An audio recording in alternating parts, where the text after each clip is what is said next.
Magandang araw po, ma'am. Ako si Teacher Agot, ang inyong magiging guro ngayong araw na ito. So, bago natin simulan ang pagkaklase ngayong araw, nais kong simulan ito sa pagdarasal.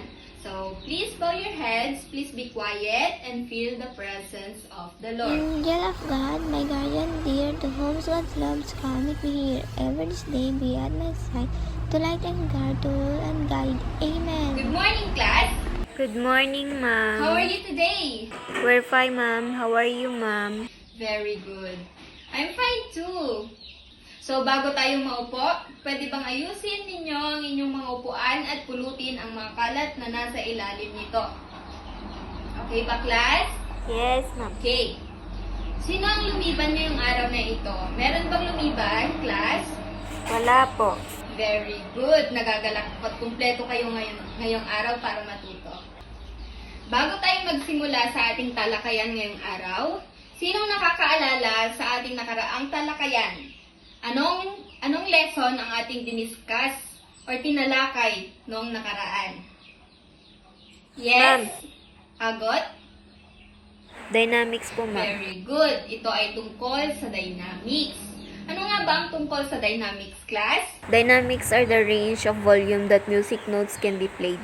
Very good. Let's give them 3 claps. 1, 2, 3, hey!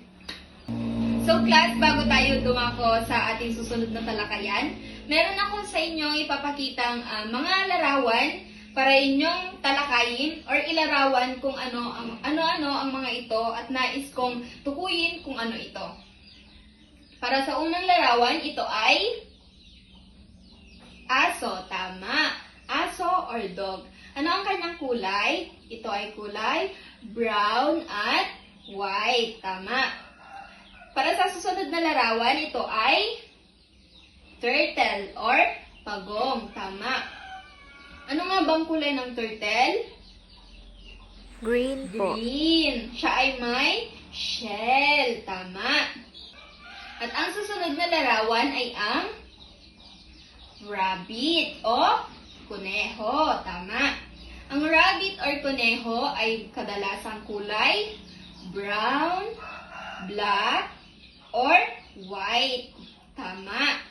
At ang susunod na larawan ay ang ibon or bird. Siya ay may dalawang pakpak at dalawang paa. Tama. At ang susunod na larawan ay ang Cat po. cat or pusa in Tagalog. Ang cat or pusa ay kadalasan nanguhuli ng mga daga sa ating bahay. Tama ba? Yes, ma'am. Yes. At ang kulay ng cat ay kulay orange or Yellow. yellow, white. Yan. Para sa susunod nating talakayan, ipagpapatuloy ito ni Teacher Rosalie. So now class, how do these animals move? For example, ang ibon, galing siya sa ibaba papunta sa kanyang nest. Paano siya nagmo-move papunta dun sa kanyang nest? Yes, Ana? Katamtaman po, ma'am. Katamtaman. Very good, Ana. Next ay ang rabbit. Paano siya nagmo-move? Yes, Joanna? Tumatalon po, ma'am. Tumatalon. Gaano kabilis ang kanyang talon? Mabilis ba ito or mabagal? Mabilis po, ma'am. Next. Ma'am, Yes, Maria? pusa po. Pusa. Paano kumikilos ang pusa? Mabilis pong tumatakbo, ma'am. Napakagaling. Anong hayop naman ito? Ma'am, Yes, Agot. aso po, ma'am. Aso. Napakahusay. Paano kumilos ang isang aso? Tumatakbo din po, ma'am. Tumatakbo siya ng mabilis or mabagal? Mabilis po, ma'am. Napakahusay. At ang panghuling hayop, ano ito? Ma'am, Yes, Jesusa. pagong po, ma'am. Pagong. Paano naman kumikilos ang isang pagong? Gumagapang po, ma'am. Gumagapang siya ng mabilis o mabagal? Mabagal po. Napakagaling! Bigyan ninyo ng barangay clap ang inyong mga sarili. Napakagaling! Napakahusay mga bata. Ngayon, ano ang nakikita nyo sa aking tabi? Ma'am, Yes, Mika? pintuan po, ma'am. Maliban sa pinto, ano ang napapansin mong kulay na present sa pinto? Kulay itim po, ma'am. Itim at ano pa? Ma'am. Yes, Mary? Puti po, ma'am. Puti, napakagaling. Pag may sa bahay, makakakita kayo ng pinto. Ano pa ang nakikita nyo sa isang bahay? Oh, tama. Bubong po, ma'am. Bubong. Napakagaling. Tingnan natin kung meron nga bang bubong ang bahay na ito. Wow! Yeah. Say wow again. Wow! So class, before we start our discussion, welcome to our music house. So our topic for today is all about tempo. So tempo is how fast or slow the music is.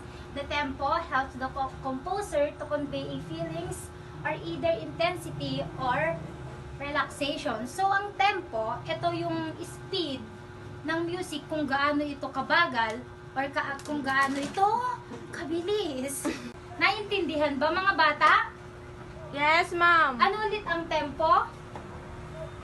Ma'am, Yes, Mika? ito po yung speed or yung bilis o bagal ng isang kanta. Napakahusay. Palakpakan natin siya. So, ang tempo, meron itong tatlong different movements. Ito ay ang slow, the moderate, and fast movement. So, handa na ba kayong makinig? Yes, ma'am. Let's discuss the first movement.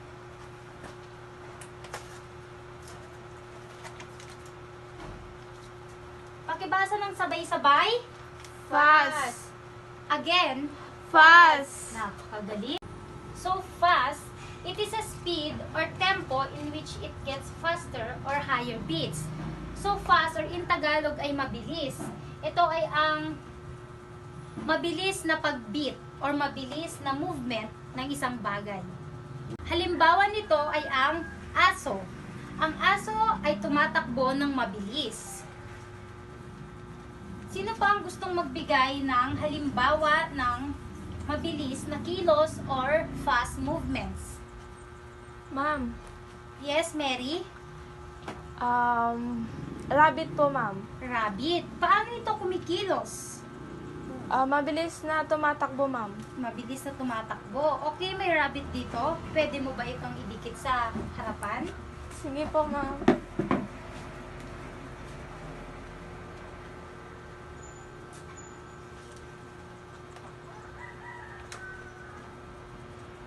Maliban sa rabbit at aso, ano pa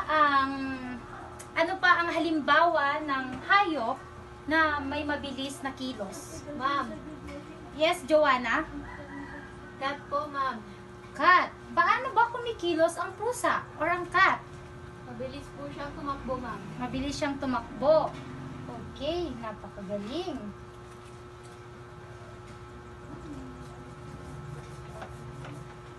Ang aso, ang rabbit at ang pusa ay merong katangian na mabilis na pagkilos. Naintindihan ba ang fast movement? Opo. Mahusay kung ganon. Ngayon, dadako tayo sa pangalawang movement. Ito ay ang ang hirap mo namang tanggalin. Ito ay ang moderate movement or ang katamtaman. Katamtaman.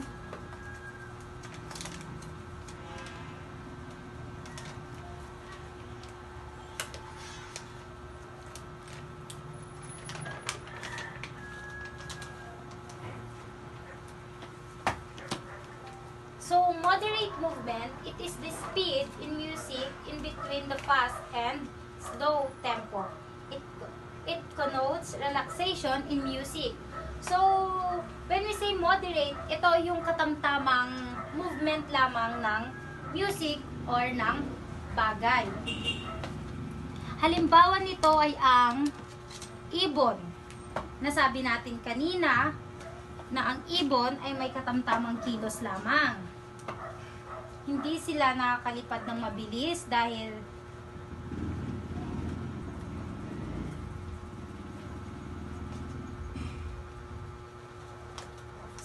gustong magbigay ng halimbawa ng bagay na mayroong moderate movement?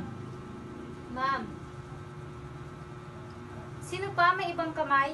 Yan ba ang moderate, class? Opo, ma'am. Ano ulit ang moderate? Katamtaman kilos. Very good. Bigyan nyo ng barangay clap ang inyong sarili. At ang panghuling movement ay, pakibasa, Slow. again, Slow. at ang panghuling movement ay ang slow. Pakibasa, Slow. slow is generally reserved for broadly played music and used to denote emotional and slow tone. So, itong slow, ito yung pinakabagal na tone ng music para mas maipadama o mas madama natin ang gustong ipahayag sa atin ng music. Naintindihan ba? Opo. Halimbawa nito ay ang Pagong. pagong. Ang pagong ay, paano kumikilos ang isang pagong? Gumagapang po, ma'am. Gumagapang siya ng mabagal, tama. Ano pa ang ibang halimbawa o ano pa ang mga halimbawa na hayop na mayroong mabagal na kilos? Ma'am. Yes, Mika?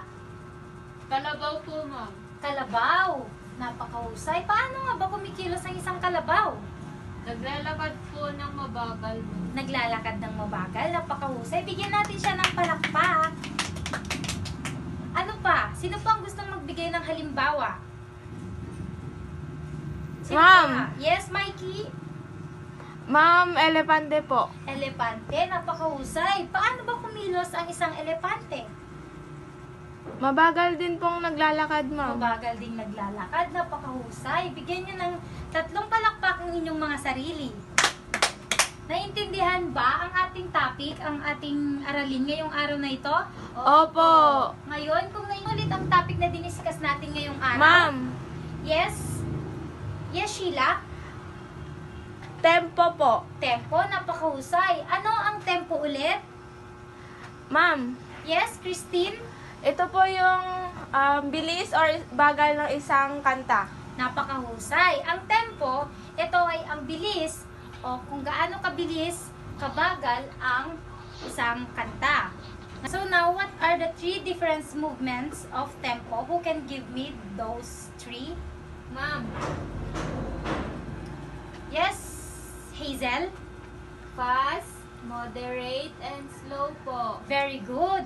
The 3 different movements of tempo are the fast, the moderate, and the slow.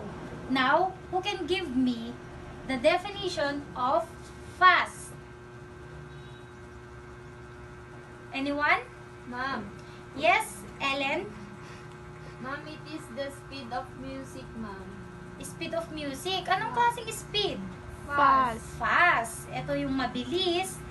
Ito yung mabilis na movement ng music. What about the moderate? Ma'am, Yes, AC? ito po yung katamtamang movement. Tama. Ito yung katamtamang movement ng isang music. And the last one, the slow. Ma'am. Yes, Anna Jane? Ma'am, slow po. Ito po yung yung pinakamabagal na movement ng music. Very good. Ang slow ay ito yung pinakabagal na kilos o movement ng isang music. Naintindihan? Opo. Naintindihan ba? Opo. Napakahusay mga bata. Kung ganon, bigyan nyo ng barangay clap ang inyong mga sarili. Maraming salamat sa pakikinig. So now class, for your better understanding, the tempo have virtually any number of beats per minute. So the lower the beats per minute, the slower the tempo it is. Inversely, the higher the number of beats per minute, the faster the tempo is it. So do you understand? Yes, ma'am. Okay, so if you understand, let's do an activity. So I have here and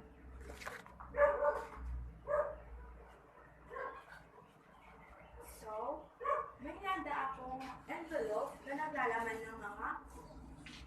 naglalaman ng mga pictures sa loob na kung saan i-identify nyo kung anong movement ito, kung moderate ba, fast, or slow. So, solution will be here, 2, 3, and pwede na kayo mag-bilog para kayo ay may participation.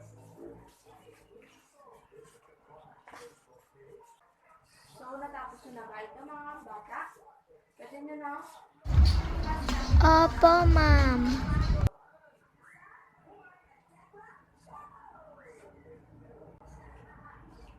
So, ngayon naman, kung naintindihan nyo talaga ang ating aralin ngayon, may handa akong individual activity kung saan lahat kayo ay magsilabas ng mga papel, palaman ng papel upang sagutan ang aking mga tanong. Sagutan ninyo ang aking mga katanungan. So, mga class, here's your individual activity kung saan inalagay nyo kung anong klaseng movement itong mga nasa picture. Ito ba ay fast, slow, or moderate. So, pwede na kayo magsimula mga bata. Tapos yun na ba ito mga bata? Opo, ma'am. Sa unang picture, so, ating sagutan ng ating video. Sinong sasagot sa number 1? Yes, Elaine? So, anong movement ng card? Ma'am, fast po. Ito ay fast. So, next, number 2, down. Yes, Nico? Ma'am, moderate po. Slow or moderate. So, ang movement ng duck is moderate. So, next, number 3, warm. Anong movement ng warm? Yes, equally. Po is movement is slow. Movement ng warm ay slow. How about the wind blow? Yes, Rosalie? Ma'am, slow din po. And the last one is the Carabao. Anong movement ng Carabao? Yes, Mika? Ma'am, slow din po. Ang movement ng Carabao is slow. So, tingnan na natin kung tama ang inyong mga sagot.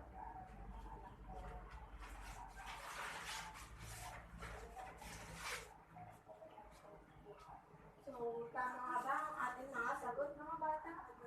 Yes! So, tama nga.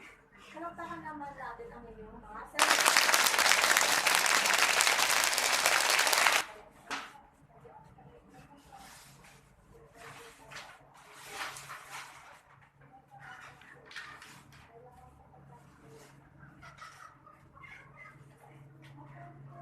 So, for the next activity,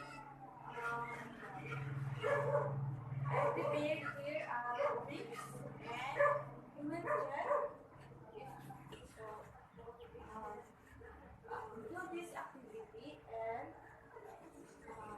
check the. So next, let's move on to the next activity. So, check the skills of animals if in their good, fair, and improvement condition. So, kung ang animals ba ay andito yung mga characteristic nila or yung skills nila. Nasa very good ba na column, good ba na column, fair ba na column, o nasa need improvement na column.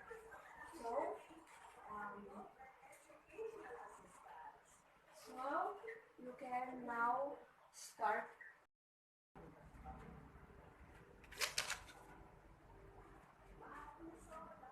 So, next. So, class, before we, bago tayo magpaalam, ibibigay ko muna ang inyong assignment.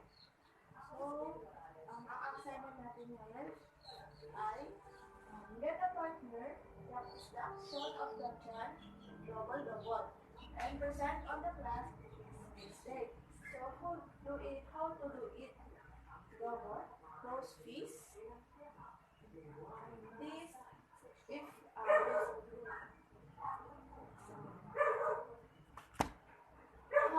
do it. Ito yung guide nyo. Pero pwede rin kayong kumuha sa YouTube para pag-arahan nyo. Okay, class? Maliwanag ba ang lesson natin ngayon, class? Kung ngayon, pwede kayong, maaari bang tumayong lahat? Tingin sa kaliwa, tingin sa kanan. Paalam. Goodbye, Mom.